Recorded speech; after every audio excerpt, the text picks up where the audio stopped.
This is Joy News Prime with me, Samuel Kojo Brace, live from our studio here in Kokomlemle, Accra. We're live around the world on myjoyonline.com. In our headlines, there's President Akufo-Addo defends his government's borrowing in the face of crippling economic crisis. Let me state emphatically that we have not been reckless in borrowing and in spending. Now we have reactions from Parliament to the State of the Nation address as he delivered the sarcastic jab in an apparent defense to the German ambassador who had criticized the huge size of the government. Now, also in this bulletin, President Akufo-Addo intervenes in vaccine crisis, saying purchase of vaccines is top priority, while the Ghana Health Service works on a plan to get all babies who miss their shot vaccinated as soon as possible. The Health Service has developed an elaborate program to catch up on children who have missed their vaccine immediately stocks arrive. Meanwhile, President Akufo-Addo clapped back at critics debunking views that over 26 billion of COVID-19 funds were misused. The economic fallout from the pandemic is so widespread and long-lasting that it is important to show clearly that the COVID-19 funds were not misused. Also in this bulletin, NDC MPs defend directive of the party, asking them to stay in Parliament as they ready themselves for a crucial time in the House. Now, we'll be speaking to the party and parliamentary watchers shortly. Now, also, Defense Ministry apologizes for the military brutalities and assault meted out to civilians in Ashaiman, but says it will not apologize for the operation. In my capacity as the Deputy Defense Minister, will want to apologize for that. That, of course, we will apologize. But, my brother, we are not going to apologize for the operations. Plus, we'll hear from a family or the family of the slain soldier.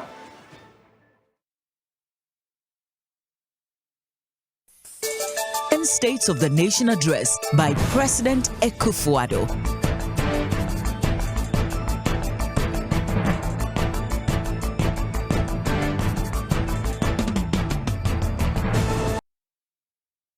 Ghana is facing its worst economic crisis in a generation, forcing the government to turn to the IMF for a bailout. Now, President Akufo-Addo has been heavily criticized for historic borrowing levels that has left the economy on the brink of collapse. Well, today the president has been fighting back, delivering his latest State of the Nation address. The president defended the government's borrowing. There are legitimate questions being asked about how the country's debt situation got to where it is. Mr. Speaker, let me state emphatically that we have not been reckless in borrowing and in spending.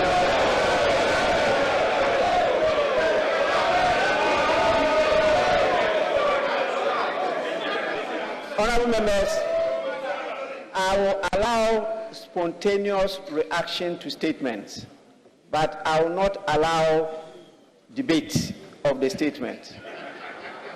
Your Excellency, you may proceed.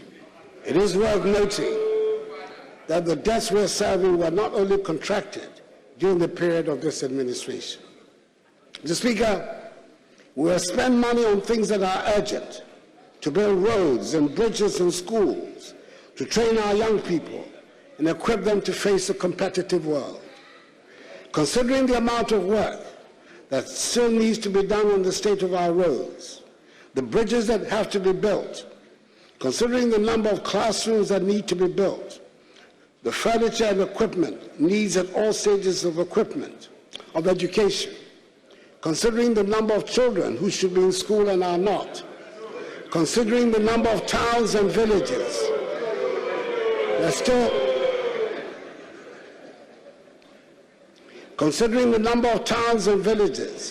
still do not have access to potable water, I dare say no one can suggest we have overborrowed or spent recklessly. Yes, I've been in a hurry to get things done.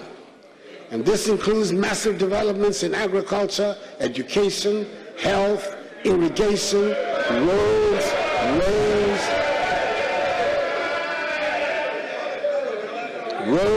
rails, ports, airports, sea defense, digitization, social protection programs, industrialization, and tourism. We can be justifiably proud of the many things that we have managed to do in the past 6 years. As I go around the country, I hear the pleas for more roads, schools, hospitals, and as the rainy season comes, I wish, as every other Ghanaian does, that would have built more drains than we have. And I wish we had the resources to do more. Well, the president, however, had to confront the reality of the current debt situation. He touted the success of the controversial debt exchange program, assuring that all bonds, both old and new, will be honored when they fall due.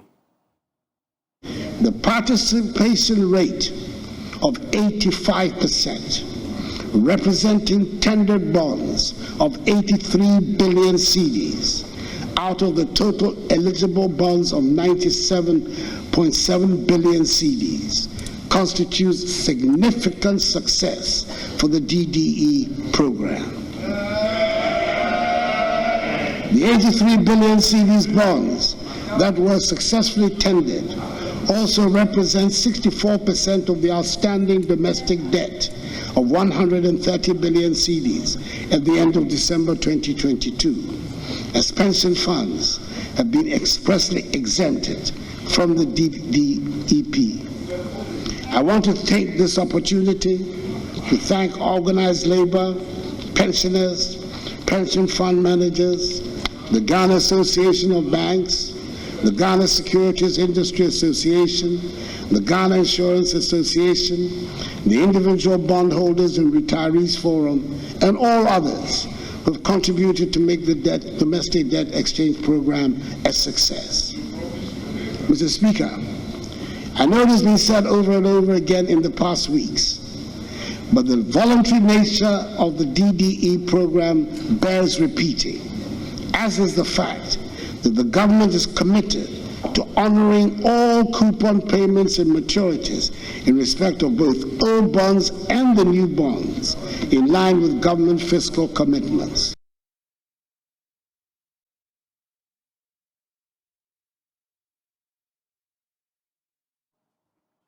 Well, Isaac Kofi of our research desk has been studying and visualizing Ghana's debt levels since 2002 to 2022 and joins me in studio with more. Kofi, grateful that you've done this particular. What were the findings?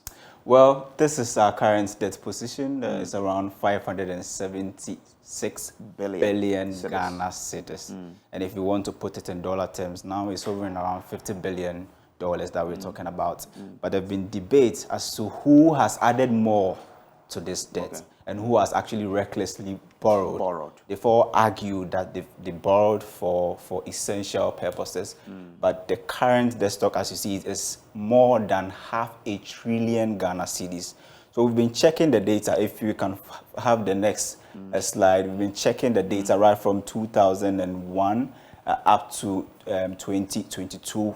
Look at how Ghana's debt stock has actually risen from 2000 to what we have in 2022. A staggering. Yeah, the gap from 2017 to 2022. So if you look at it, that's a very stratospheric rise. If you look at what we even had somewhere 2011, 2013, 2014, 2015, even 2017, and you compare it to what we have currently, the 2022 figure is a big variation or a big deviation from all the others that we have. So the next slide talks about Ghana's debt level. So we are looking at the number of loans that we've taken, the Akufo-Addo government has taken between 2018 and 2022. So we gleaned this data from the budget, actually, or the various budgets. So if you look at the number of loans taken by this government in 2018, These are external loans, so concessional and non-concessional. They took about 17 loans in 2018, and it took the external debt to 86 billion Ghana cedis. And in 2019, they added 20 more loans, took the external debt to 113 billion. And the percentage change between what we were in 2018 and what we were in 2019 was 31% rise. In 2022, the government added 62 debts, so borrowed from 62 loans to it. Remember, some of the loans are one, but if you break them down, they are separate loans. For instance, if you look at the Eurobond, for instance, that we took in 2021, we have the first round, the second, and the third. In 2021, the government took loans, the number of loans were 28, and it took the external debt to 170 billion Ghana cedis, adding about 20%. Now, in November, or in 2022, we do not know the number of loans government has taken so far, but what we know is that our external debt is around 272 billion Ghana cedis, and the change between 2021 and 2022 is around 60%. Now, I don't want us to do more talking. I want us to look at this visualization and see how Ghana's debt has actually moved from 2002. So our viewers can see what's Exactly. Okay, so it's on the, so you can see the rise, how it's rising, and now if you can put it on the screen, exactly, so that our viewers can see how it's rising. Debt has been this is rising. how our debt rose. I mean, from 2002. In 2016, right? 2017, still is rising. 2018, 19, 20. Now see how it will rise so fast. Good. 2020. So you could see from what we've said. If you can replay from the visualization. I mean, yes, we can replay so that viewers can see it. So that the viewers can see it clearly. From 2021 to 2022, the rise was too sharp. Very sharp. Yes. Very sharp, that it's a deviation from all the other debt that we have. We've been studying the data as well. If you look at President Mahama, for instance, he inherited a debt burden of close to 36 billion Ghana cedis, took it to 122 billion cedis. He added about 86 billion cedis. On average, he was adding 22 billion cedis every year. Now, if you look at this government, for instance, inherited 122, you can still see the visualization going on. Had 122 cedis, inherited 122 cedis, 22 billion cedis, and then currently is around 76 billion Ghana cedis. It means that the government has added close to 454 billion cedis to our debt stock. And if you look at the percentage, it's around more than 300%. They can argue that if you look at depreciation of the cedi, for instance, it's added a tune of 96 billion cedis to our debt just because of the depreciation of the cedi. It didn't mean that they borrowed more, but because the cedi was not faring against the dollar, our debt levels actually rose by 96 billion cedis. So interesting dynamics that we exactly, and we can do a better analysis as to whether it was reckless or not when we compare to what those monies were used for. Absolutely. All right, grateful to you. So that's Isaac Kofi of our research desk there. Now, still staying with the State of the Nation address, President Akufo-Addo says government made judicious use of funds mobilized to fight COVID-19. This is despite a report of the Auditor General that exposed widespread financial irregularities in the use of COVID-19 funds. Now, President Akufo-Addo has also been insisting that the economy was in good shape prior to the COVID-19 and the Russia invasion of Ukraine. That government has not been reckless in its borrowing. Parliamentary Affairs correspondent Kojo Asante was there for us and has come through with this report. President Akufo-Addo has been taking aim at the Auditor General's audit of COVID-19 funds, which exposed some irregularities. The president says no wrong was occasioned by his government. It is precisely because the economic fallout from the pandemic is so widespread and long-lasting that it is important to show clearly that the COVID-19 funds, were not misused. It is critical that we do not lose the confidence of the people that a crisis that they were led to believe we were all in together was abused for personal gain. Mr. Speaker, it was government that asked for the COVID funds to be audited, and I can assure this House that nothing dishonorable was done with the COVID funds. According to the president, the economy has challenges, but that is not the making of his government. I've said, and many others, including the managing director of the IMF, have said that our economy was doing well until COVID-19 and the war in Ukraine. Was doing well until COVID-19 and the war in Ukraine took us off course. The president also defended his government's record in defending the freedom of speech. Freedom of speech has now reached such heights that even members of the diplomatic corps feel able to join in our national discourse and pronounce on matters that will be problematic for Ghanaian diplomats in their countries of origin. Leaders on both sides of the House had this to say after President Akufo-Addo's State of the Nation address. Mr. Speaker, as you said, we are going to have ample time to debate the content as presented to us. But clearly, what we have seen is symptomatic of what we are going to say from tomorrow. We have made up our minds. Don't convince us with facts.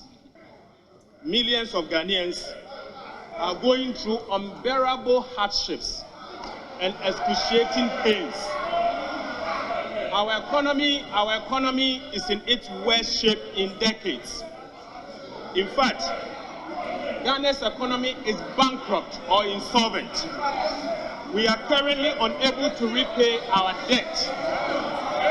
Ghana has officially defaulted in the repayment of our debt since January 2022. There are those who say that they expected President Akufo-Addo to speak about Ashaiman and what happened there. The president did not. Of course, one big issue that is currently happening is the matter of vaccines. The president did speak about vaccines. He said that the government is working around the clock to procure enough vaccines to deal with the current shortage. But there are those who still say that the president did not deliver a true message on the state of the nation. The jury is still out there. Of course, the political parties, the caucuses here in Parliament are divided along political party lines as usual, but the jury is still out there. For you viewers, for you ordinary Ghanaians, what is your own verdict on the state of the nation and the message delivered today? Reporting for Joy News, Kweku Asante, Parliament House, Accra. Now, staying on the State of the Nation address, government says getting the vaccines for babies is a top priority of government and is being treated as an emergency. Now, President Akufo-Addo waded into the vaccine crisis while delivering the State of the Nation address earlier in Parliament. Now, the president alluded to the severity of this issue and said government is working hard to deal with it. Earlier, the Minister of Health, Kojo, gave assurances as to what the ministry is doing to ensure the crisis is curtailed. We have had some vaccine shortages in the country since the last quarter of 2022. The vaccines in short supply are BCG, measles, rubella, and oral polio vaccine, OPV. This shortage is nationwide. The recent shortage in vaccines for measles, as regrettably as it is symptomatic of the steady global decline in measles vaccination since the beginning of the COVID-19 pandemic. And permit me to quote from a WHO recent publication on the subject that puts the challenge we are dealing with into perspective. And I will quote: measles vaccination coverage has steadily declined since the beginning of the COVID-19 pandemic. In 2021, a record high of nearly 40 million children missed a measles vaccine dose. 25 million children missed their first dose, and an additional 14.7 million children missed their second dose. A joint publication by the World Health Organization and the United States Centers for Disease Control and Prevention reports This decline is a significant setback in global progress towards achieving and maintaining measles elimination and leaves millions of children susceptible to infection. And Ghana's Minister of Health has been making efforts to ensure we secure adequate stocks of vaccines despite this global challenge. Well, today in Parliament, the President admitted that he is worried about the current situation and said that the government is working hard to ensure that they procure vaccines. He was unable, however, to give specific timelines. Take a listen. The shortage of some childhood vaccines in the country has concerned me greatly. This shortage, if prolonged, will affect negatively Ghana's childhood immunization program, which has been recognized as one of the most successful in the world. The WHO has only recently expressed worry about a steady decline in measles vaccination coverage globally because of the concentration on the fight against COVID-19. In accordance with our desire not to become part of this global trend, government has taken steps to ensure the stocks of these vaccines are procured and supplied as a matter of urgency and emergency. The Ghana Health Service has developed an elaborate program to catch up on children who have missed their vaccine immediately stocks arrive. Mr. Speaker, I want to encourage all parents and caregivers to ensure that eligible children are vaccinated once this program begins. No child should be denied access to vaccination. Meanwhile, pharmacist and CDD fellow Dr. Kwame Sapon-Asiedu has blamed the shortage of the vaccines on lack of planning and commitment by the government. He joins us via Zoom now. Doc, I'm grateful that you could join us. You've had the president speak there. What's your reaction to his sort of assurances that vaccines will be procured? I'll make an analogy. If you went to the filling station and there was fuel available, but you couldn't fill your car, what would be the reason? Would it not be because you don't have the money to buy the fuel? Mm-hmm. So there's not a global shortage of vaccines, but we do not have vaccines. What do you think the reason is? Because we do not have the money to buy the vaccines. And the reason is simple. Vaccines are priced in dollars. And therefore, to purchase them, you have to pay dollars. Okay. Our cedi has been depreciating. Okay. So the amount of money we budgeted in dollars to purchase the vaccines has gone down by about 54%. So we cannot purchase as much the number of vaccines we wanted to purchase then as we want to do now. Okay. And for me, that the government, nobody in government is saying we'll fix this problem by tomorrow morning or in a month's time. They are saying in the next few weeks. What's the next few weeks? Is it 2 weeks? Is it a year? Is it 18 months?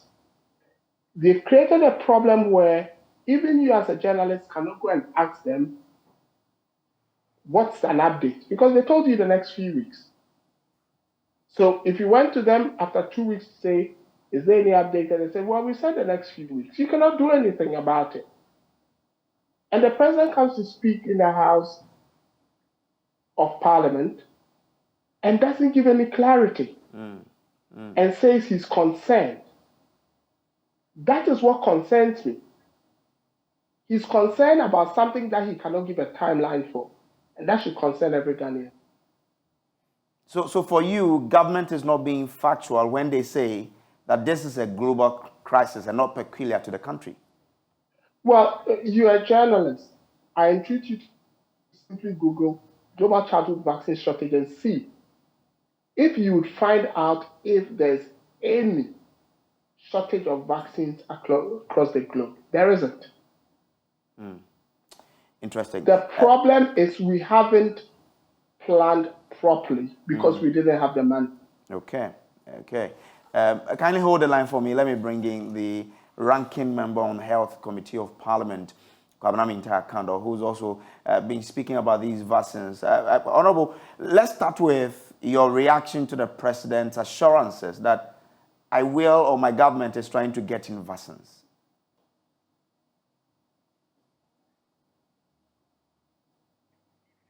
Honorable, kindly unmute so we can follow what you're telling us, sir. Can you hear me? Yes, I can hear you clearly now. Yes. Thank you very much. Thank you very much. I was just asking whether or not you are not confused yourself by the comments on by the president. Oh, it looks as if the president doesn't appreciate the urgency of the issues at hand.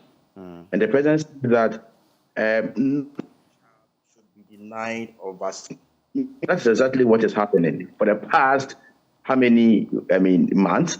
Okay. We had this outbreak of measles in somewhere October 2022. Okay, and before you even detect the outbreak, it means that the vaccine has been in short supply for a very long time without, Ghanaians noticing it. So the president is not supposed to be lamenting like you and I.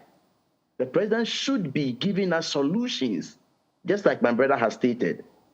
The president should be giving us, okay, it started from here, the outbreak, this is the number from in this district, this is how it's behaving, but God being so good, today we have taken delivery of so much of vaccines. Tomorrow we are going to start the distribution and embark on administering those vaccines and what have you.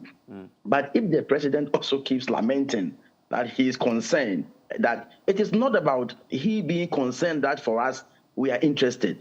It is about getting the vaccines to, administer to our children. Because now every child from 0 to 5 years is at a very high risk.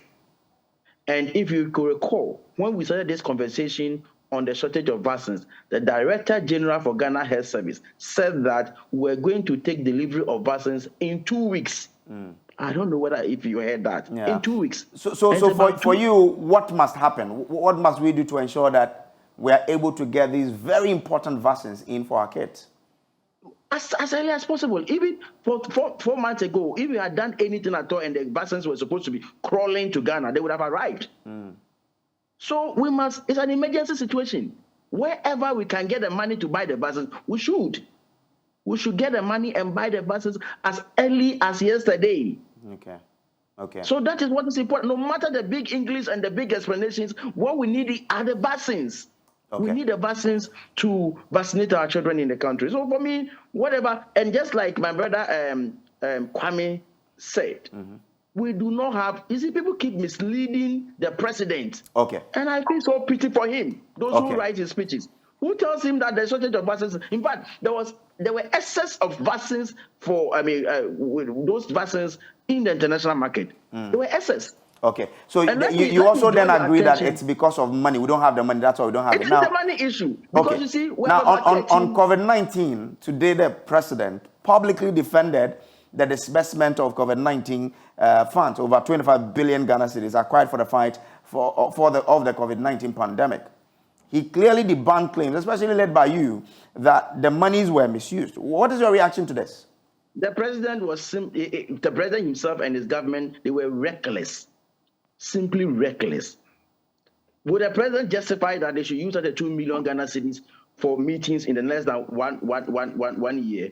You see, this tells us that the president was behind every expenditure and he knows about the recklessness. Okay. He approved the recklessness. Okay. And we will chase him with those recklessness. He should stop that clearing agent duties he has been performing. That in any time, any of his appointees is involved in this corruption and recklessness, he's the first person to come out and clear them. Okay. He grateful to you. Stop that clearing agent business. Okay. I'm grateful to you, Honorable Mintakando, for joining us. Dr. Sapwansedu, your reaction to the president's defense as well. Just a minute for me, sir. What I'd say is that we have a constitution in this country. In that constitution, it clearly says that the Auditor General has a mandate to audit how our monies are spent. And after auditing it, it has to go to Parliament, and the Public Accounts Committee has to make a determination as to the veracity or otherwise of whatever the Auditor General has put out. Okay. The process is still ongoing. And we have a president who is a former member of parliament and a lawyer who understands our constitution, clearing people even before the processes are complete. Okay. And also knows that there's a parliamentary investigation going on because there are other funds we received for COVID that haven't been yet audited. I find that disappointing. Okay. And that is my view. All right. Doc, I'm grateful to you for joining us there. Now, let's move on to another very important issue in the country. Now, the Minister of Defense is apologizing for the military brutalities and assault meted out to residents of Ashaiman in the wake of the killing of a soldier on Saturday. Now, we understand that they have arrested some 184 suspects over the killing of the 21-year-old soldier Sharif Imoro. Speaking on PM Express, Deputy Defense Minister Kofi Amankwa Menu said it is regrettable that some residents were caught up in the melee, but said they will not apologize for the operation. Now, we'll hear shortly. But we also understand that a law lecturer at the University of Ghana School of Law, Professor Kojo Etia, wants the Minister of Defense to issue a statement condemning the act by the soldiers and also dissociate himself from the statement made by his deputy. He says the functions of the Ghana Police Service has been usurped and sidestepped in this particular matter. He joins us on Zoom now. Prof, grateful that you could join us. Now, you are part of those who believe that the police should have led this and not the military. Are there any legal options available for persons who were brutalized? Prof, kindly unmute for me so we can follow what you're telling us. Thank you. Great. Yes, certainly there are legal avenues for those who have been brutalized and have been victimized in this situation. So, but before you establish the legality, you need to establish the obligations that have been placed, that have been violated. Okay. The responsibility of internal security is in the hands of the police. And here we see a situation where that function has been usurped and sidestepped by the military. And the police remain silent, even though it took the first step of conducting investigations into the matter. And reports even indicate that some people have been arrested in that regard. So for that process, which had already been initiated, to be put aside, and we have a situation where that Rambo-style invasion of Ashaiman and the brutality that was meted out to those people clearly shows a violation of the rights of the people. Okay. So in that regard,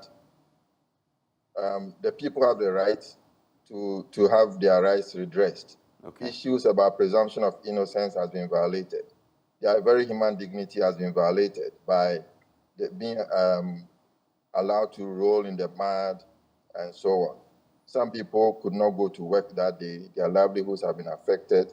And so all these issues are human rights issues that need to be addressed. And it is up to the victims to be able to be aided to get the necessary support from SHRAJ, from the High Court, Human Rights High Court, and other institutions in the country to be able to give them support. Okay. There is also the need for even psychological counseling for the people who have been victimized, as well as that whole community. Okay. And this is what should be done, because what took place is certainly an usurpation of the functions of the police. Okay. And it is also up to the Inspector General of Police to make a statement trying to assert the authority of the police to handle such matters. Okay, Prof, I'm so grateful to you that you could find time to explain issues for us. Grateful. You're still watching Joy News Prime here on the Joy News channel. We'll take a quick break. We'll be back with more news. Stay with us.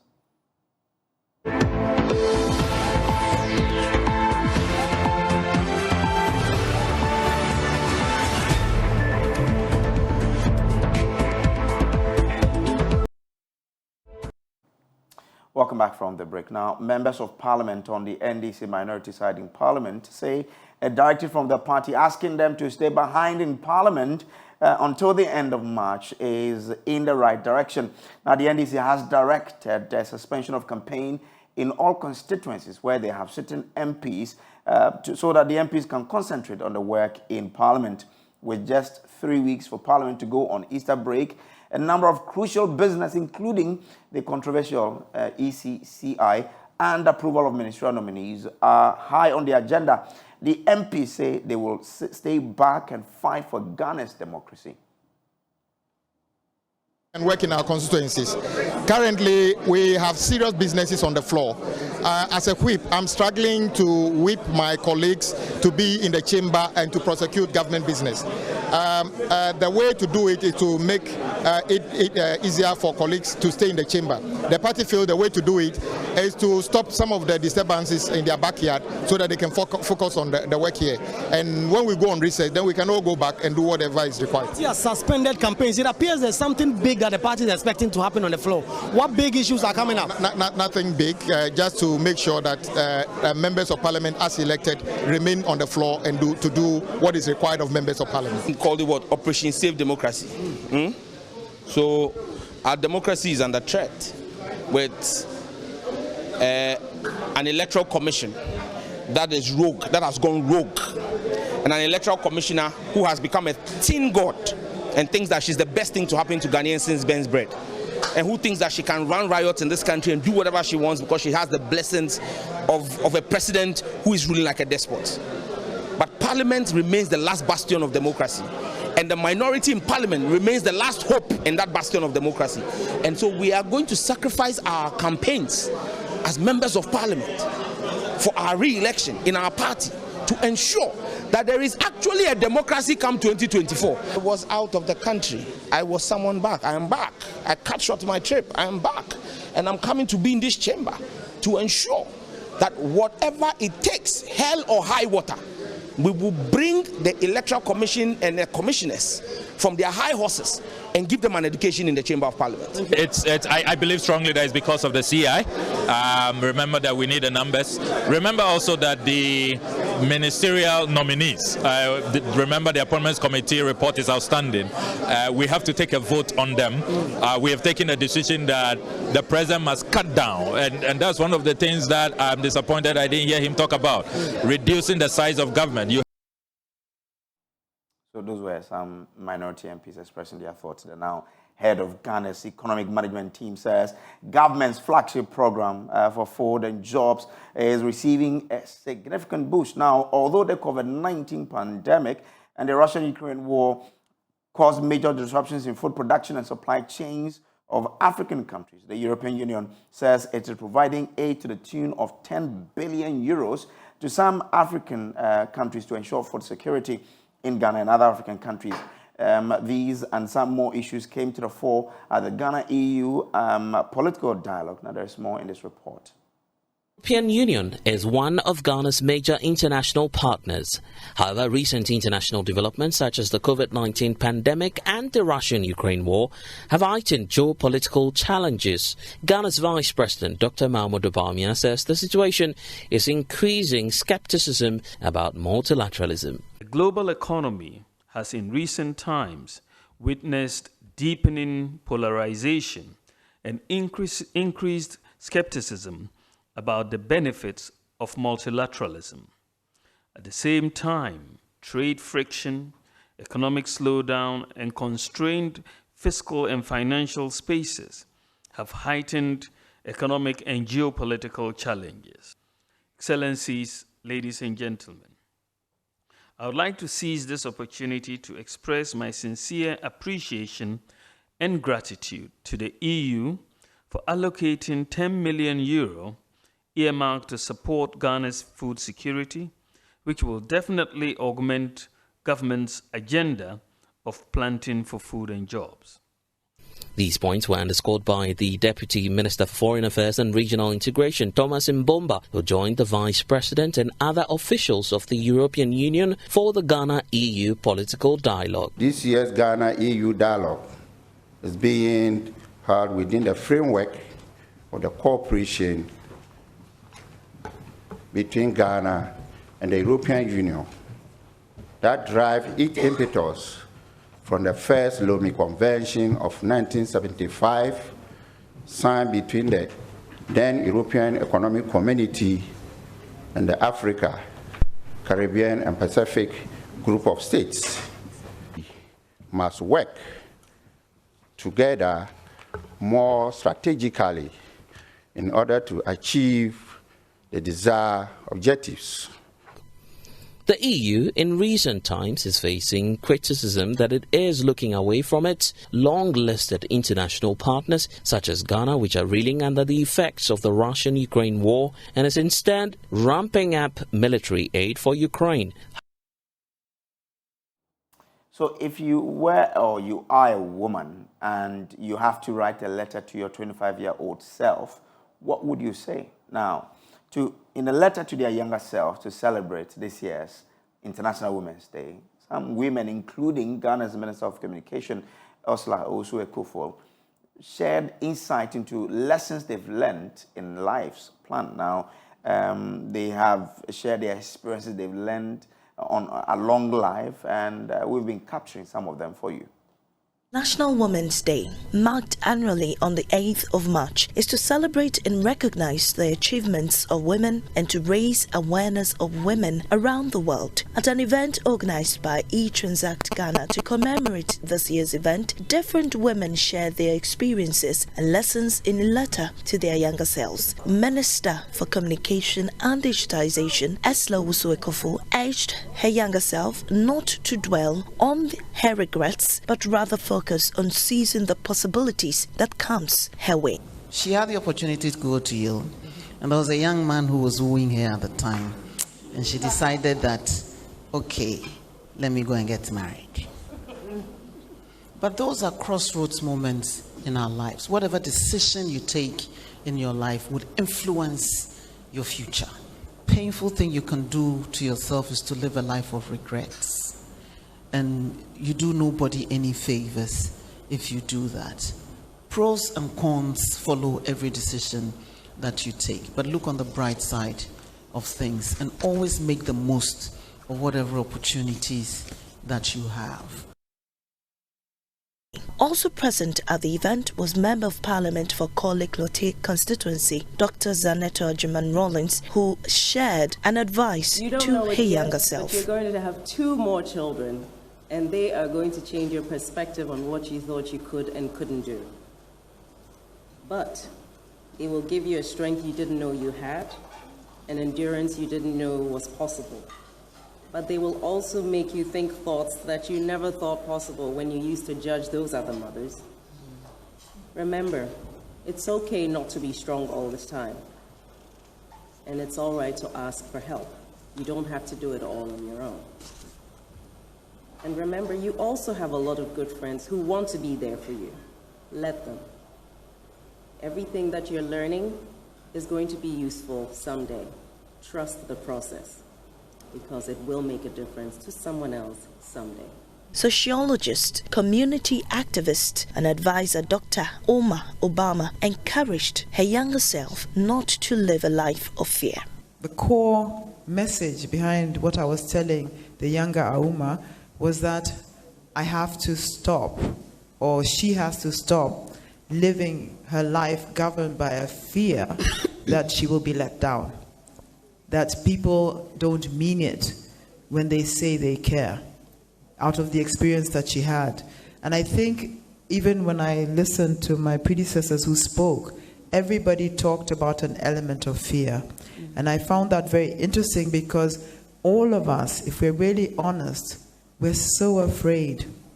We're often so afraid to do things, whether it's because somebody says we shouldn't, because we ourselves don't believe in ourselves, or because we actually just see that it's not going to, we're going to go into a path that might be dangerous for us. I think it was also said in the same breath that we have to take risks. And maybe a better word to use instead of saying take risks is to say just live your life. Because when we live governed by fear, we lose out on so much. The theme for this year's International Women's Day is embracing equity. For Joy News, Esther Nkrumah's report read to you. And happy International Women's Day to all women out there. We'll take a quick break. We'll be back with Showbiz. Stay with us.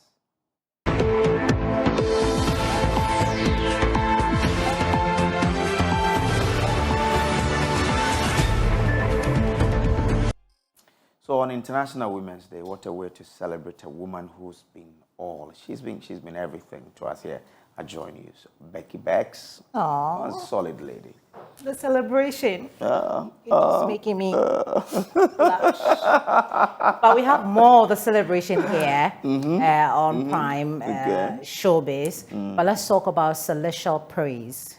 We haven't had the opportunity to talk about celestial praise and everything that happened at the nights when Celestine Donko and many others throw patrons at her event. This is actually the 10th anniversary, and here is what you've missed.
Emoji ending that. I was hoping that we'll have all women because we're celebrating women today. Yeah. Oh, I'm just being biased. But let's talk about Hollywood actress Omotola. She's been, she was here. Well, I think she's still here. We caught up with her at the Women in Valor event, which happened not too long ago. And she's been talking about the movie industry. And she did mention that the Westerners, which is the Western movie industry, should stop casting their people as people who live there, you know, as Africans. Omotola. Matched up to the kind of budget that the West uses. We're closing the gap slowly. But I think also the West needs to, which is one of the things that by God's grace, God has positioned me to be able to speak about. The West also needs to understand our complexity and be a little more open to working with us. For example, when you have roles for Africans, I mean, stop casting Americans as Africans. It makes no sense. Also, we have to stand up for ourselves. Where you see movies where people are saying they're speaking as Africans, and I say, I just got to the house. Me, I am going. Like, who talks like that in Africa? You're certainly not talking like that, and I'm not, you know. So these things are archaic, they're old, and we should fight to stop them. And so I pray that we're at that era now where African actors and filmmakers will be respected for what they bring to the table, and that we can begin to really foster collaborations. We have worked very hard to be where we are. They're happening. We had a wonderful collaboration recently with Woman King, an actor from Nigeria. We've had some with Wakanda, you know, actors from South Africa. So we're coming, we're getting there. But I think it's just time for them to start taking at least the A-list actors here also seriously, because we've had that happen with A-list British Africans. The British Africans are we're collaborating in Hollywood. Unfortunately, we've not started seeing that sort of collaboration with Africans as much. Omotola, right? I feel like I look like her. Look at me, Omotola, yeah. But I didn't pay particular attention. Yeah, look at no, me. but you are you. Don't worry. I know, but I'm just saying that the resemblance, you don't see any resemblance. We're celebrating women. You have to be very emotionally supportive. I'm supporting me you. I'm today. supporting you. Thank you. I always do. All right, let's celebrate. As part of celebrating International Women's Day, let's talk about, some of our favorite faces here at Joy News, all the multimedia groups. The first person, who do we have, David? I'll tell you all about them. And, something that you don't know. Oh, that's Mapito Sibidi. Yeah. So what Mapito, that's Mama V. I wanted to talk about Mapito. The ever smiling Mapito. That's my Aisha. Aisha is very kind. Oh, MFA. She gives me, MFA says that, Loretta. Let's pay attention to Loretta. This is a director here. That's another Loretta. Oh, that's so cute. This is Loretta. That's Mommy and C. Okay. David, allow me to talk about all these people. Oh, ever smiling Mapito. Mabs is a producer, presenter here. Mama V is the host, part of the host of the morning show. Aisha Ibrahim is host, presenter here. MFA Apao, producer. They're all presenters. Director Loretta. We're happy to celebrate you, and she is the producer for Prime, actually co-producing Prime. And also Mamiesi Nyameche Thompson is also a producer presenter. Presenter. Wow. And my name is Becky, and I'm a producer presenter of E-Vibes. You guys are not watching E-Vibes. I need you to watch E-Vibes on the Joy News channel. Well, we have Prime Movie Box. We are grateful. But you don't want me to celebrate all these people. Why are you? I want you to celebrate. That's why I'm giving you time to celebrate to them. Okay, but you're not even supposed to be here. You know that. Okay, I'm off. Concluded. Yeah, so we're still, celebrating our women, but time is up. So I'll just wrap it up because, we have to go. But shout outs to all the women working here. We love you all. You're amazing. For more news, please log on to myjoyonline.com. That's where you find all the news. Braze, I can do that. If you want us to talk about Pepsodent, we can also... No, we are not talking about it. Happiness is prime business. Okay, wait.